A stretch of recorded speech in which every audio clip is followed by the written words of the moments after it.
السلام عليكم ورحمة الله وبركاته. وأي حسي حسوس وأنا يحرمي حق دور إن ويمادو ولالكي أنا جوا فنان كيجي وأنا كي قاعدة هسي وهريان سمي أولا هذا إن السود ويونو يمادون ما مسامحة وحن ويجبريه وحن كو خصبناه هدان شبوتي تجو سيدو كلو كو خصبيه هدان كندا تو كو خصبيه مالين دويد بان تجي شجوجود سيجو بالنملة أو شرف الله يسودوي أشري حسنات سودوينتي إذا لقى مهلينه وحيجا من نعيان أون هذا يقوم هالعني ريتش شجع أون هالكن كان بلينا ينكسلامي يوي ضد كافية دقني يصير وذاك تهسوا مالدنا هالفرهين ما ندري يايو وروح أيضا كلا قيبية السياسة ضي حدودها وحكوين وحيد المذية أقونا الألشاه ديجا حوالي هرجيسة مرتكو معها عبد الله حسن قنيمان وقام هالعنلية ويسوع الشيعي إن وحنا هي دقون صور دقائق وانكو خصبنا هاي وانا كلام ضنا هاي في هرجيسنا حوالي آذن معها مقالة ومرتكوية هاي هو مقالة ديسي بهذا الصحافة دوانهم هالعنلية صفير كتشبوتي بانهم هالعنلية صاحبنا هاي وحنهم هالعنلية فنانين تا حدقها جيسك يفنك قيبيسة كلا دوان waxaan leeyahay dareenka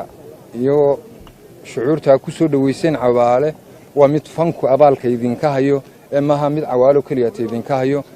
cawaalona waxay kugu xantaan Soomaaliland buu necab yahay Jabuuti jeclow oo jigjiga jeclow oo Muqdisho jeclow oo Hargeysa jeclow wasalaam horta bismillaahir rahmaanir rahiim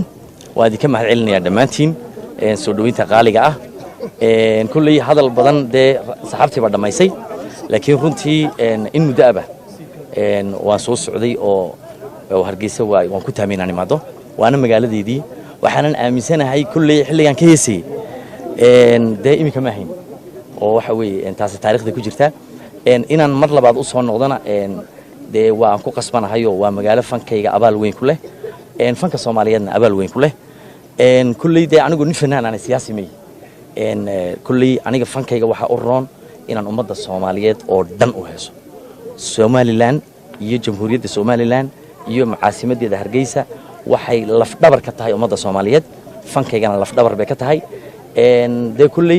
dadku de kulli fanaan caana marka tahay dadku waxay rabaan de way ka sheey karaan laakiin xaqiiqatan marka laga hadlo anigu afkii aan ku iri hooygii murtida iyo hooyadii abwaanka wax ka dambeeyo ka daba oran karo yaasay jiray marka taasi waa xagaas taa markaan ka imanno waxaan u mahad celinayaa runtii dhammaan dadkii ka soo shaqeeyay dhamaatikayga oo uu horeeyo walaalkay iga weyn ahna safiirka Soomaaliland u jooga Djibouti kawaaliye oo leeyahay runtii aad iyo sariib aad u mahadsan tahay waxaan u mahad celinayaa shaqaalaha cigaal international airport oo si fiican noogu fududeeyay waxaan u mahad celinayaa shaqaalihii xerada diyaaradda ee Djibouti oo runtii si qurux badan iyaguna noo soo safray waxaa kaloo mahad celinayaa dawladda Soomaaliland oo uu mas'uul ka yahay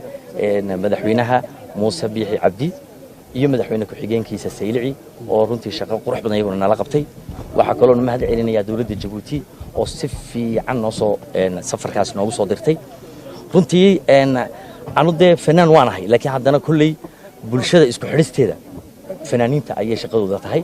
jamhuuriyadda Djibouti iyo jamhuuriyadda Soomaaliland waa dad walaalo wada dhashay inaan isku xidhnana waa shaqadayadii waxaan aaminsanahay inaan shaqadayadii uma gudanayna yaan aaminsanahay waad maasati walaal horta anigu qaran uma aqoonsado qaran jirina ma baabi'iyo fanaan baan ahay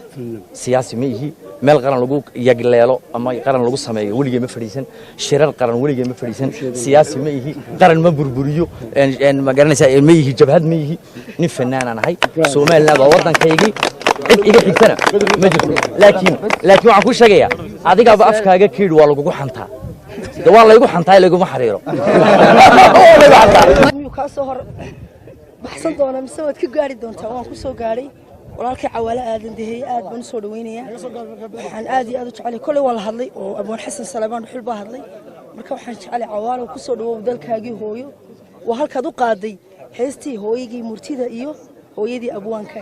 cawaale gacmo furan ba bariyaha lagu soo waday soo dhawow waxaan soo dhaweynayaa saaxiibkay cawaale aadan dhammaan fanaaniinta Hargeysa iyo kooxda xidigaha geeska waxaan leenahay soo dhawow cawaale waxaa kaloo la socda ustaad Alto iyo Ilyas Idris iyagana waxa la soo dhawaada cawaale saaxiib welcome in badan baynaan is arkay